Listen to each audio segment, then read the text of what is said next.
Thank you, Secretary Flournoy and General Petraeus, for joining us today. I know it's been a long day already, and I can see you're down at the bottom row, so congratulations on making it this far.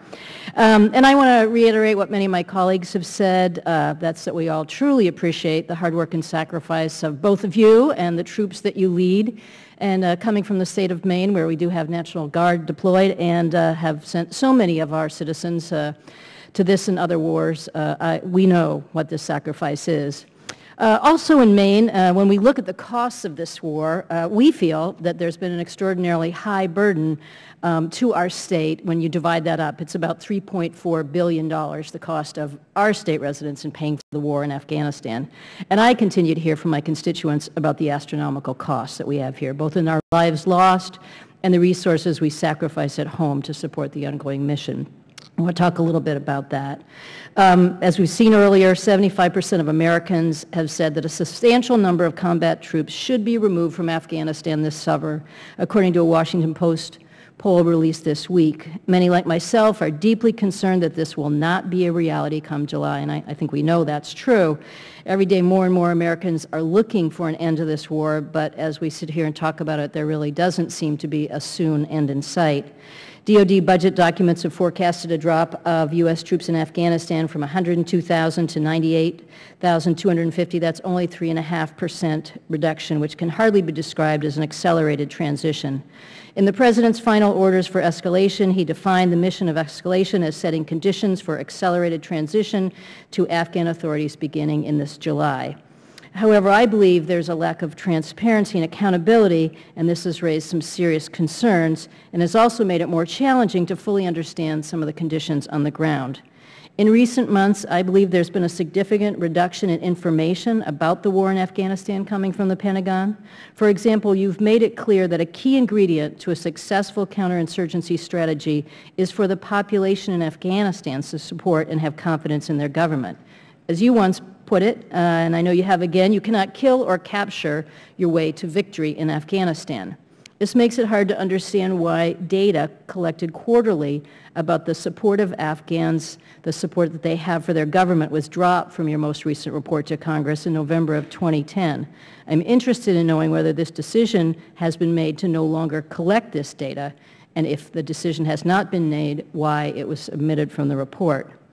One of my major concerns, as well as the loss of life, and one that I share with my constituents, is if taxpayer dollars are being used appropriately. Reports by the GAO, Special Inspector General for Afghan Reconstruction, and others have raised serious concerns about the potential waste of U.S. taxpayer dollars associated with security and reconstruction efforts in Afghanistan. Last April, the Department of Defense reported that Afghan Civil Service Support, ACSS program, will disperse $85 million in support of civil service reform efforts from January 2010 through the end of the project in February 2011.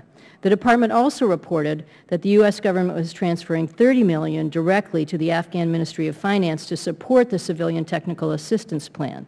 And in FY 2010, $1 billion was appropriated for the Commander's Emergency Response Program with the goal of continuing reconstruction and development work. I know you have spoken in support of that program, but I have serious concerns about how it is spent and have not seen any accounting to Congress about how those U.S. taxpayer dollars have been spent. I know this is a lot of information to provide in my last minute and would be happy to see it in writing, but I would like to know more, and I would like the committee to have more information about how U.S. taxpayer funds in the Commander's Emergency Response Program have been used and what objectives that funding has achieved.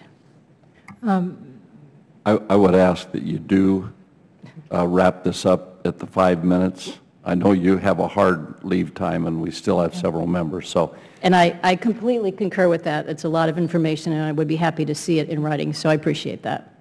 Let me just state, I would welcome the opportunity to provide it. We'll be completely transparent with you. We have voluminous records on how CERP is spent, and the $400 million that is spent directly by our commanders to support the security gains average is about $17,000 a project, and we can show you every single project and lay that out for you.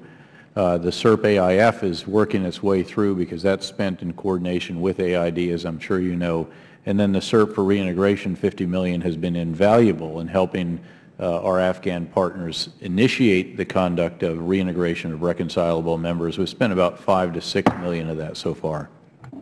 If I could just say, I think that if you look at the reporting to Congress, that we have sought to make it more factual, more detailed, and frankly have been complimented on that. On the specific issue of the polls, I will look into that and try to get to you whatever the latest polling information we have on that, because we are striving to be more transparent, to be more factual, and provide more data to Congress. On the July 2011 date, a couple of folks have said, you know, we're not going to realize what the President promised. We are. We will begin the responsible drawdown in July. What 2014 is not moving the goalposts. It's just setting the goal of when we expect to complete the transition to Afghanistan lead for security countrywide. So these two dates are bookends. It's not a moving of the goalpost. My time has run out, but I'll look forward to following up with you in the future. Thank you.